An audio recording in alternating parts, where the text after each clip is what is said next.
इस कक्षा में और पढ़ेंगे वक्रोक्ति। नाम सुना है? जी महाशय। इससे पहले हम लोगों ने पढ़ा क्लेश पढ़ा, अनुप्रास पढ़ा, यमक पढ़ा। तो कुछ प्रश्न रिकैप्चुलेशन कर लेते हैं पिछली कक्षाओं से। हमने जो पढ़ा पिछली कक्षाओं में, वहाँ से कुछ रिकैप्चुलेशन करेंगे, कुछ पुनरावृत्ति करेंगे। 1-2 मिनट के बाद हम अलंकार की तरफ बढ़ेंगे, ठीक है? तो सबसे पहले स्वीटी श्लेष अलंकार की परिभाषा बताइए। श्लिष्ट पदर्निकार्था विधान श्लेष इष्यते। चलिए पल्लवी पंकुड़ी। श्लिष्ट पदर्निकार्था विधान श्लेष इष्यते। बहुत अच्छी बात, बहुत अच्छी बात।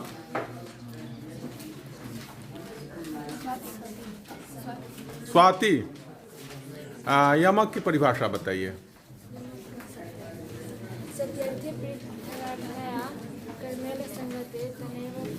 क्रमेण तनैवावृत्ति यमकम विनिगद्यते।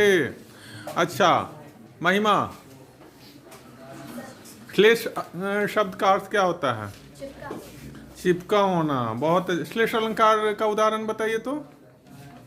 रहीमन पानी राखिए बिन पानी सब सून, पानी गए ना उबरे मोती मानस चून। बहुत अच्छी बात, ताली बजाइए। हाँ। और हर्षिता अनुप्रास किसे कहते हैं?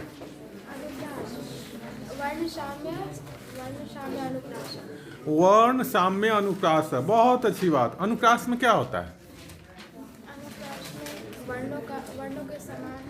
वर्णों की समानता होती है। चलिए अब छात्रों की तरफ बढ़। हाँ दीपू बताइए यमक।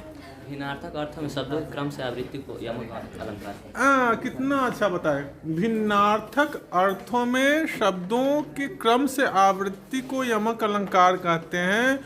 और यमक अलंकार में होता है कि एक पद जितनी बार आएंगे वाक्य में, उतनी बार क्या होगा? आयुषी बताओ यमक का अर्थ क्या होता है? आयुषी यमक का अर्थ 2 होता है। हाँ, कम से कम। तो इसमें क्या है? क्रमेण तनैवावृत्ति यमकम विनिगद्यते, यानी कम से कम 2 बार आना चाहिए। और जितनी बार वह आएगा उतनी बार उसके अर्थ में क्या होगा? चेंजिंग होगी। बहुत अच्छी बात। आप लोगों को बहुत बहुत बधाइयाँ, क्योंकि आपने होमवर्क को अच्छी तरह पूरा किया है। थोड़ा सा और उसको, संस्कृत के श्लोक में थोड़ी सी कठिनाइयाँ होती है स्मरण करने में, लेकिन उसको अभ्यास पुनरावृत्ति करते जाइएगा तो वो याद हो जाएगा। तो चलते हैं वक्रोक्ति।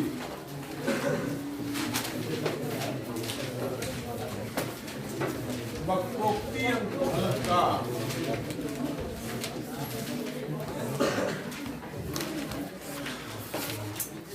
चलिए लिखिए और हाथ उठाइएगा। वक्रोक्ति का संधि विच्छेद क्या होगा? वक्र जोड़ उक्ति। बहुत अच्छी बात। किसी भी शब्द का अर्थ आप यदि नहीं जान रहे हैं तो 2-3 तरीके से उसके अर्थ जानेंगे। सबसे पहले उसको तोड़ेंगे, संधि विच्छेद करेंगे। जहां संधि नहीं है वहां उपसर्ग प्रत्यय को अलग कर देंगे।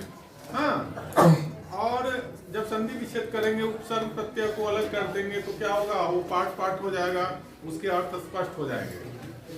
और अंत में क्या है? शब्दकोश। नागरिक प्रचारणी सभा का शब्दकोश मानक है। जाइएगा, या समय या सुविधा होगी तो आप ले लीजिएगा। हाँ, तो यहाँ पर क्या है? आप इसका अर्थ कौन जानते हैं? अगर इसका अर्थ नहीं पता है तो हमने जो कहा वक्र जोड़ उक्ति, वक्रोक्ति कौन सी संधि होगी? और ऊ का है समावेश। स्वर संधि के 5 भेद, उसमें कौन सा भेद? गुण स्वर संधि। बहुत अच्छी बात। यानी अ के बाद कोई भी विजातीय स्वर आएगा, वक्र है ना, वक्र उक्ति। क में अंत में क्या है? अ है, और यहाँ क्या है? उ है, और अ और उ मिलकर क्या होता है? ओ होता है। तो हो क्या गया? वक्र जोड़ उक्ति, वक्रोक्ति। जान जाइए। संधि, joining is mathematics of literature grammar. संधि है ना, लिटरेचर का क्या है? मैथमेटिक्स है, गणित है। हाँ, इसका फॉर्मूला है, इसलिए फॉर्मूला को याद। तो इसमें क्या है? वक्र अ और उ, ओ, और उ और अ मिलाएंगे तो क्या हो जाएगा? उ और अ के मिलने से क्या हो जाएगा? वा। ई और आ के मिलने से क्या हो जाएगा? या। है ना? तो इसको ध्यान में रखेंगे। खैर उधर थोड़ा सा विषयांतर में बता चुका हूं आप लोगों को, संधि आप लोग पढ़ चुके हैं। तो आगे बढ़ते हैं। वक्रोक्ति, वक्र जोड़ उक्ति। इस अलंकार में क्या होता है? वक्र जोड़ उक्ति। इसकी परिभाषा लिखते हैं। यानी एक चीज और जान लीजिए, इसकी परिभाषा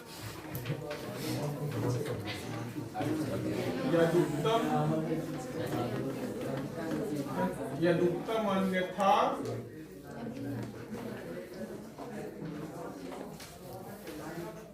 वाक्यम अन्यथा येन योज्यते। यहाँ देख लीजिए, वाक्यम अन्यथा नेन, यहाँ अ की मात्रा है संस्कृत में। हाँ, योज्यते, योज्यते। हाँ, क्लेशेन, क्लेशेन, काक्वा,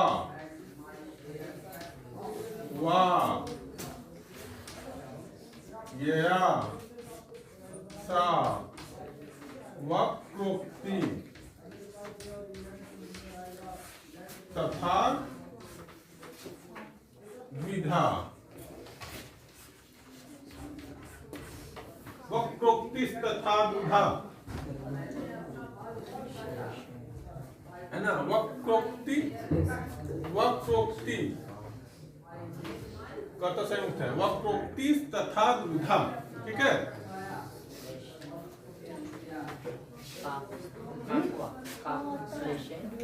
मैं फिर देखिए, यदुक्तम अन्यथा वाक्यम अन्यथा नेन योज्यते, क्लेशेन काक्वा वा गया सा वक्रोक्ति तथा द्विधा। ठीक है? था के बाद द्विधा, द्विधा। हाँ, धा आकार है, द्विधा। ठीक है? इसको काव्य प्रकाशकार, काव्य प्रकाश के रचनाकार कौन है? आचार्य मम्मट। आचार्य मम्मट की उक्ति है।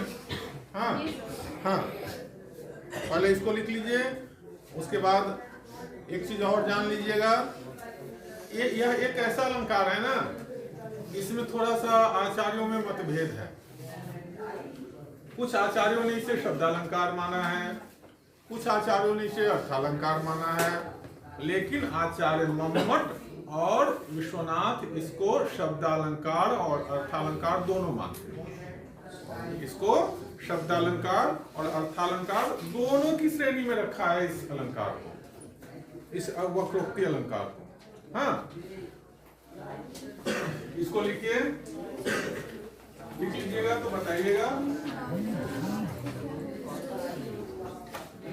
हाँ, कथा संयुक्त, यह कथा संयुक्त। हाँ, तो इसमें है क्या कि मतीराम, भूषण, पद्माकर इत्यादि आचार्यों ने इसको क्या माना है?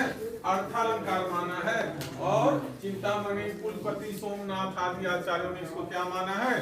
शब्दालंकार माना है। चिंतामणि, सोमनाथ इत्यादि आचार्यों ने इसे शब्दालंकार माना है। मतिराम इत्यादि आचार्यों ने इसे अर्थालंकार माना है। और सबसे बड़ी बात, जो सबसे बड़े आचार्य माने जाते हैं, आचार्य मम्मट और विश्वनाथ, उन्होंने इसको शब्दालंकार और अर्थालंकार दोनों की श्रेणी में रखा है। आचार्य मम्मट की पुस्तक है काव्य प्रकाश। काव्य प्रकाश संस्कृत साहित्य का बहुत ही विशद, बहुत व्यापक, बहुत बड़ा ग्रंथ हुआ माना जाता है। आचार्य मम्मट का काव्य प्रकाश, आचार्य विश्वनाथ का साहित्य दर्पण, उसके बाद भामा, आचार्य भामा का काव्यालंकार, सूत्रवृत्ति, और उसके बाद ध्वन्यालोक, आनंद वर्धनाचार्य का ध्वन्यालोक। तो ये कुछ ग्रंथ है ना, आगे आप लोग उसका अध्ययन कीजिएगा, फिलहाल इसको समझिए। आनंद वर्धन। चलिए अब इसको समझ लीजिए, वक्रोक्ति की तरफ हम आते हैं। तो यदुक्तम अन्यथा वाक्यम अन्यथा अनेन योज्यते श्लेषेन काक्वा वा गया सा वक्रोक्तिस् तथा द्विधा। इसमें दो चीजें हैं, श्लेषेन और काक्वा। यानी इसका तात्पर्य है कि वक्ता द्वारा कही हुई बात का, ध्यान दीजिए, वक्ता द्वारा कही हुई बात का श्रोता अन्य अर्थ ले ले। किसके कारण? श्लेष के कारण। श्लेष का पता है ना, हमने पिछली कक्षा में पढ़ाया है, उसका अर्थ होता है कि एक शब्द में कई अर्थ चिपके हुए रहते हैं। तो श्लेषेन, श्लेष के कारण वक्ता कुछ और कह रहा है और श्रोता उसका कुछ और अर्थ निकाल रहा है, तो वहां पर क्या हो जाएगा? वक्रोक्ति अलंकार। दूसरा कारण है काकुआ। काकुआ यानी काकू। काकू का अर्थ होता है, कोई बताएंगे? नहीं बताएंगे, हमने कभी बताया ही नहीं है, सो आप बताएंगे। हाँ, आपने पढ़ा ही नहीं है, सो आप बताएंगे। तो काकू का अर्थ होता है ध्वनि के विकार। ध्वनि के विकार को। तो चलिए उससे पहले इसको समझ लीजिए। श्लेषेन, श्लेषेन में है क्या कि हम अगर करें, जैसे हरि, हरि का अर्थ होता है बंदर, हरि का अर्थ होता है बैल, हरि का अर्थ होता है मेढक, हरि का अर्थ होता है घोड़ा, हरि का अर्थ विष्णु, है ना। तो अगर वक्ता किसी घोड़े को देखकर कहे कि हमने हरि को देखा है, और श्रोता इसी श्लेष के कारण उसका अर्थ ले ले कि बंदर, हाँ, बंदर के अर्थ में उसको ग्रहण करे, तो यहाँ पर क्या हो जाएगा? श्लेष का वक्रोक्ति हो जाएगा।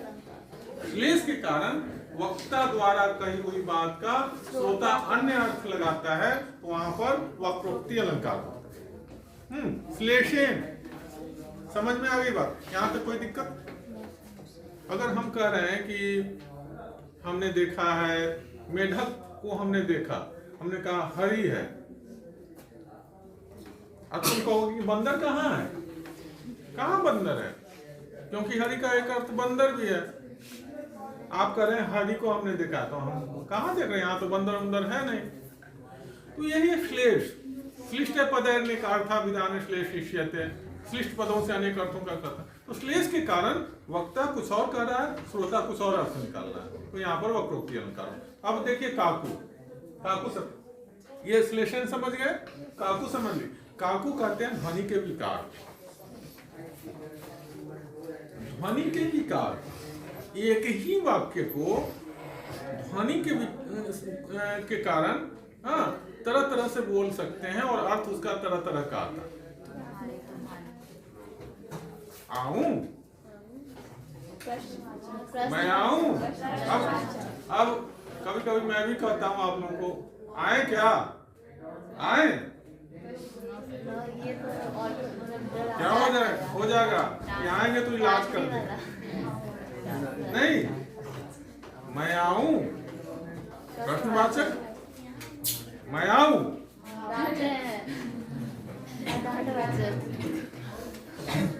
तो एक ही वाक्य को कार्टून के कारण, ध्वनि के विकार के कारण तरह तरह से कहा जाता है, उसका अर्थ तरह तरह से लगाएगा।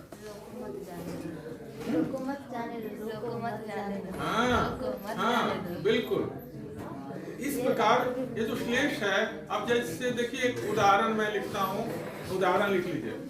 अर्थ तो इसका समझ गए ना, अर्थ लिखने की अर्थ समझिए। देखिए श्लोक को याद कर लीजिए, इसका अर्थ समझ लीजिए, इसका अर्थ लिखने की जरूरत नहीं है, ठीक है।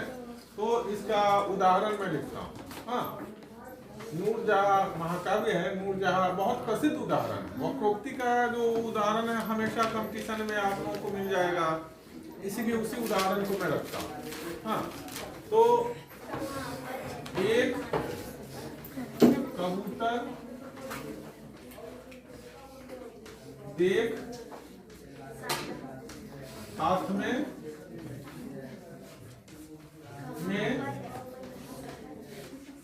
पूछा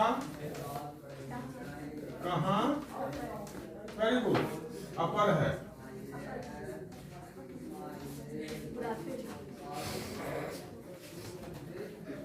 उसने कहा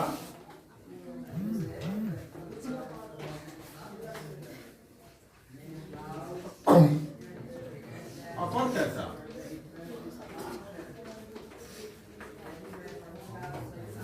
वह उड़ गया सफर है, उड़ गया सफर है।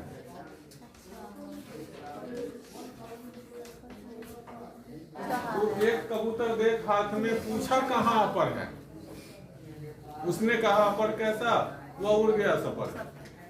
पहले इसको लिखिए, इसको लिख लीजिए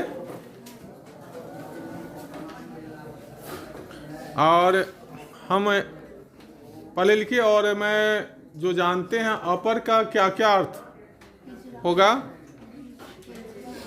हाथ उठाइएगा। हाँ, महिमा, वेरी गुड, बहुत अच्छा। एक कबूतर देख हाथ में पूछा कहाँ अपर है। हाँ, दूसरा कहाँ है, तो उसने कबूतर को उड़ाते हुए बोला ये अपर कहाँ, ये तो सपर यानी पर के है, पर के साथ सपर, दिखी और उसने उसको उड़ा दिया। एक कबूतर देख हाथ में पूछा कहाँ अपर है, उसने कहा अपर कैसा, वह उड़ गया सपर है। तो इस अलंकार में अभी तक कहीं कोई दिक्कत है तो प्रश्न पूछिए।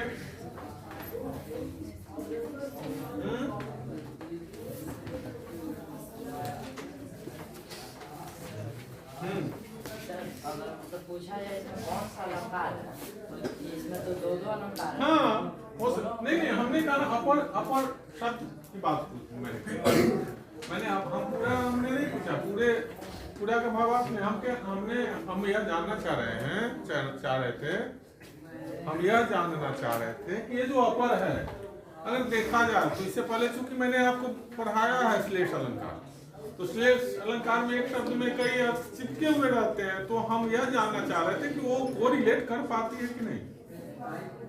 देखिए व्याकरण हो, जैसे हमने आपको समास पढ़ाया, तो समास में क्या होता है, एक सामासिक पद में एक से अधिक समास रह सकते हैं, लेकिन क्या होता है बताइए, विग्रह करने के ऊपर निर्भर है। पीतांबर अगर सामान्य रूप से देखें तो पीतांबर में बहुव्रीहि समास के लिए मूल हो गया,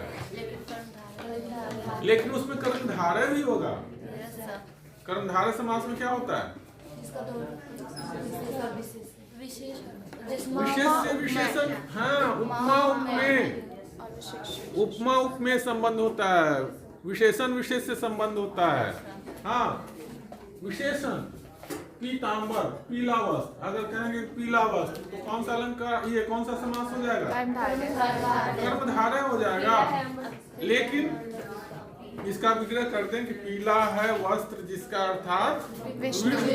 तो क्या हो जाएगा? बहुव्रीहि। क्या हो जाएगा?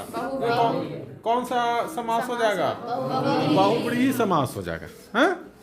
उसी प्रकार और कोई उदाहरण बताइए।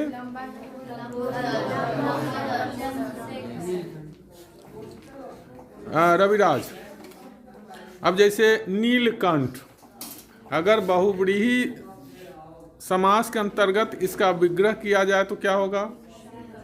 नीला है कंठ जिसका, अर्थात शिव। शिव। शिव कुमार आपके पीछे बैठ, आपकी गर्दन नीली है क्या?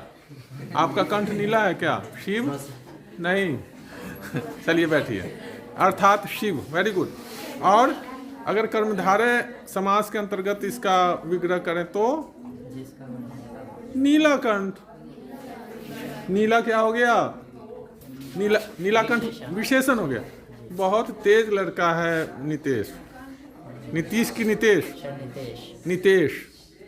हाँ, नीलाकंठ। तो इसलिए हमेशा मैं अक्सर क्या कहा करता हूँ, बैठिए, open your mind, close your mouth, sit straight, है ना? Sit straight, open your mind, close your mouth, listen properly, then give answer. एकदम ध्यान से कक्षा में दिमाग को खोल कर बैठिए। हाँ, दिमाग को खोल कर बैठिएगा, कहीं कोई असुविधा नहीं होगी। चीज़ों को ग्रहण कीजिएगा, अडॉप्ट कीजिएगा, ठीक है? तो अगर यहाँ तक किसी प्रकार की शंका है, वक्रोक्ति अलंकार समझ गए, इसको याद कर लेना। यदुक्तम अन्यथा वाक्यम अन्यथा अनेन योज्यते श्लेषेण काक्वा वाग्या सा वक्रोक्ति तथा द्विधा। आचार्य मम्मट क्या पढ़ेंगे इसको मेरे साथ? यदुक्तम अन्यथा वाक्यम अन्यथा, वाक्यम अन्यथा, यदुक्तम अन्यथा वाक्यम अन्यथा अनेन योज्यते श्लेषेण काक्वा वाग्या सा वक्रोक्ति तथा द्विधा।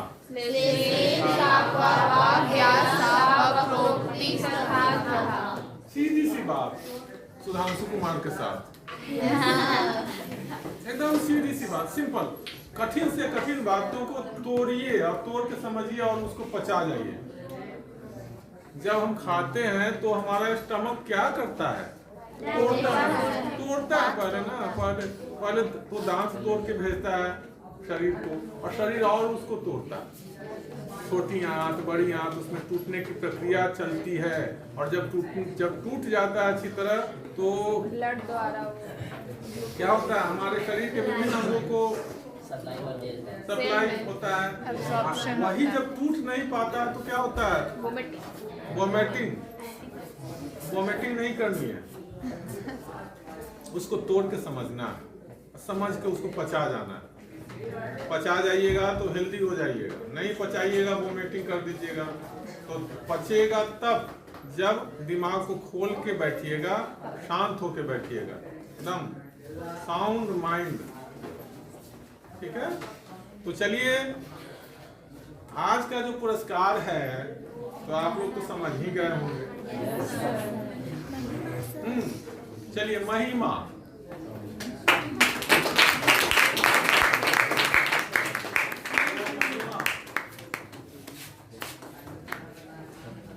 ऐसे ही पेंटोनिक। क्या मतलब? पेन का नाम पेंटोनिक है। Yes, sir.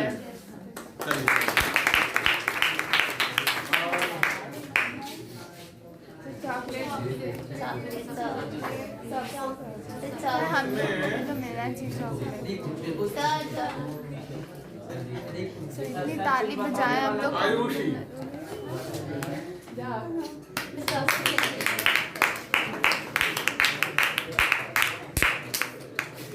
चलिए, तो इसी के साथ हम लोग आज अपनी बात समाप्त करते हैं। अगली कक्षा में एक और अलंकार के साथ आपके समक्ष उपस्थित हैं।